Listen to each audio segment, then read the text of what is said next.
Hello दोस्तों, आज हम आपको एक ऐसे मंदिर के बारे में बताने जा रहे हैं जो भारत में स्थित है, जिसे कोणार्क सूर्य मंदिर के नाम से जाना जाता है। इस मंदिर के रोचक रहस्य और वास्तुकला आपका मन मोह लेगी। इस मंदिर पर कई मुगल आक्रमणकारियों द्वारा हमला किया गया, जिससे इसको बहुत नुकसान हुआ, लेकिन फिर भी ये वहाँ खड़ा होकर अपने जीवित होने का प्रमाण देता है। तो हमारी इस वीडियो को आप लोग आखिर तक पूरा देखें।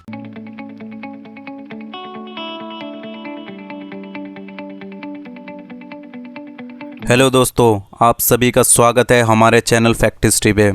हमारे चैनल को लाइक करें, शेयर करें, सब्सक्राइब करें और बेल आइकन दबाना ना भूलिएगा लेटेस्ट अपडेट पाने के लिए। आप सभी लोगों का धन्यवाद। भारत रहस्य से भरा हुआ है, जहां पर दोस्तों आपको कदम कदम पर ऐसी जानकारियां सामने आएंगी जिन्हें जानने के बाद आपको भी यकीन नहीं होगा। हिंदुस्तान के इतिहास में इसी तरीके की कई जानकारियाँ आपको मिलेंगी। ऐसे ही कुछ रोचक तथ्यों को हम आपके सामने पेश करते हैं। सूर्य देव को पौराणिक मान्यताओं के अनुसार ब्रह्मांड की आत्मा माना गया है। सूर्य देव ही कलयुग में प्रत्यक्ष रूप से दर्शन देते हैं। प्राचीन ग्रंथ तथा वेदों में भी सूर्य को महत्व दिया गया है। हर प्राचीन ग्रंथ में सूर्य की महत्वता का वर्णन किया गया है। कहा जाता है कि सूर्य भगवान की आराधना करने से शरीर में सकारात्मक ऊर्जा आती है। लेकिन जैसा कि हमारे देश में प्रथा है कि भगवान के मंदिर बनाने की, और इसी के आधार पर वर्षों पहले कुछ हिंदू राजाओं ने भव्य सूर्य मंदिरों का निर्माण करवाया। इनमें से कुछ मंदिर बहुत प्रसिद्ध हैं, जिनमें से एक है कोणार्क सूर्य मंदिर। कोणार्क दो शब्द कोण और आर्क से मिलकर बना है, जहां कोण का अर्थ है कोना और आर्क का अर्थ है सूर्य। दोनों को संयुक्त रूप से मिलाने पर यह सूर्य का कोना यानी कोणार्क कहा जाता है। कोणार्क का सूर्य मंदिर उड़ीसा में स्थित 5 महान धार्मिक स्थलों में से एक माना जाता है। हिंदू देवता सूर्य को समर्पित यह विशाल मंदिर है और भारत के प्रमुख पर्यटक स्थलों में से एक है। इस प्राचीन मंदिर को देखने के लिए भारी संख्या में विदेशी सैलानी भी आते हैं। पौराणिक कथाओं के अनुसार भगवान श्री कृष्ण के पुत्र सांबे को अपने पिता के श्राप के कारण कुष्ठ रोग हो गया था। सांबे ने मित्रवन में चंद्रभागा नदी के सागर संगम पर कोणार्क में 12 साल तपस्या की और सूर्य देव को प्रसन्न किया, जिससे उनकी बीमारी ठीक हो गई। इसका आभार प्रकट करने के लिए उन्होंने सूर्य के सम्मान में एक मंदिर बनाने का फैसला किया।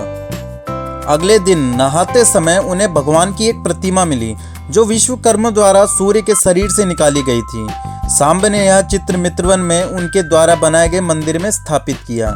तब से यह स्थान पवित्र माने जाता है और कोणार्क के सूर्य मंदिर के रूप में जाना जाता है। इस मंदिर का निर्माण एक रहस्य बना हुआ है। हालांकि ऐसा माना जाता है कि 13वीं शताब्दी में गंग वंश के राजा नरसिंहदेव प्रथम द्वारा 1200 कलाकारों की मदद से इसे बनवाया गया था। इसकी वास्तुकला की भव्यता को बनाने में लगभग 12 साल लगे। कोणार्क उड़ीसा में जगन्नाथपुरी से 35 किलोमीटर उत्तर पूर्व में कोणार्क शहर में स्थित है। यह मंदिर उड़ीसा के मध्यकालीन वास्तुकला का अनोखा नमूना है।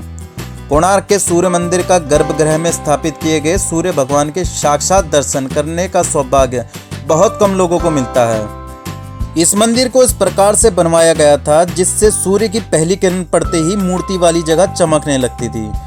भारत के इस ऐतिहासिक मंदिर को यूनेस्को द्वारा विश्व धरोहर घोषित किया गया। पौराणिक कथाओं के अनुसार सूर्य मंदिर के शिखर पर 52 टन का चुंबकीय पत्थर लगा हुआ था। इसी के चलते सूर्य भगवान की जो प्रतिमा थी वो हवा में तैरती हुई रहती थी, जिसे देखकर हर कोई हैरत में पड़ जाता था। कहा जाता है इस चुंबक को विदेशी आक्रमणकारियों ने तोड़ दिया था। एक विशाल रथ के आकार में बने कोणार्क सूर्य मंदिर में करीब 12 जोड़ी विशाल पहिए लगे हुए हैं, जिसे करीब 7 ताकतवर घोड़े खींचते हुए प्रतीत होते हैं। वहीं यह पहिया धूप घड़ी का काम भी करते हैं और इनकी छाया से समय का अनुमान लगाया जाता है। 15वीं शताब्दी में मुस्लिम सेना ने लूटपाट मचा दी थी। तब सूर्य मंदिर के पुजारियों ने यहाँ स्थापित सूर्य देवता की मूर्ति को पुरी में ले जाकर सुरक्षित रख दिया, लेकिन पूरा मंदिर काफी क्षतिग्रस्त हो गया था। इसके बाद धीरे धीरे मंदिर पर रेत जमा होने लगी और यह पूरी तरह से ढक गया। 20वीं शताब्दी में ब्रिटिश शासन के अंतर्गत सूर्य मंदिर को खोजा गया। कोणार्क मंदिर को पहले समुद्र के किनारे बनाया जाना था, लेकिन समंदर धीरे धीरे कम होता गया और मंदिर भी समंदर के किनारे से थोड़ा दूर हो गया और मंदिर के गहरे रंग के लिए इसे काला पौगाड़ भी कहा जाता था। कोणार्क के सूर्य मंदिर में चुंबकों का प्रयोग इस प्रकार से किया गया था कि मंदिर के पास से गुजरने वाले जहाज खुद ही तट की ओर खींचे चले आते थे। पुराने समय में समुद्र तट से गुजरने वाले यूरोपीय नाविक मंदिर के टावर की सहायता से नेविगेशन करते थे, लेकिन यहाँ चट्टानों से टकराकर कई जहाज नष्ट हो गए थे। इसलिए उस समय के नाविकों ने वहां से वो चुंबकीय पत्थर हटा दिया था। कोणार्क का सूर्य मंदिर 3 मंडपों में बना था। इनमें 2 मंडप ढह चुके थे। वहीं तीसरे मंडप में जहां मूर्ति स्थापित थी, अंग्रेजों ने रेत और पत्थर भरवाकर सभी द्वारों को स्थायी रूप से बंद करवा दिया ताकि मंदिर और क्षतिग्रस्त न हो पाए। कोणार्क सूर्य मंदिर के प्रवेश द्वार के दोनों ओर 2 विशालकाय शेर स्थापित हैं। इन शेरों द्वारा हाथी को कुचलता हुआ प्रदर्शित किया गया है। प्रत्येक हाथी के नीचे मानव शरीर है, जो मनुष्यों के लिए संदेश देते हुए मनमोहक चित्र है। कोणार्क के सूर्य मंदिर परिसर में नाटा मंदिर यानी नृत्य हॉल भी देखने लायक है।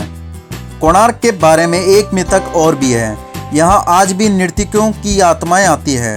अगर कोणार्क के पुराने लोगों की माने तो आज भी यहाँ शाम में उन नर्तकियों की पायल की झनकार सुनाई देगी जो राजा के दरबार में नृत्य करती थी। दोस्तों, अगर आप कभी उड़ीसा आते हैं तो आप कोणार्क जरूर जाइएगा। तभी आपको पता चलेगा कि कोणार्क मंदिर कितना खूबसूरत है और उसकी वास्तुकला जो आपका मन हर लेगी। दोस्तों, हमारी वीडियो को देखने के लिए आप सभी लोगों का धन्यवाद। हमारी वीडियो को लाइक करें और ज़्यादा से ज़्यादा शेयर करें और अपने इस चैनल को सब्सक्राइब जरूर करें।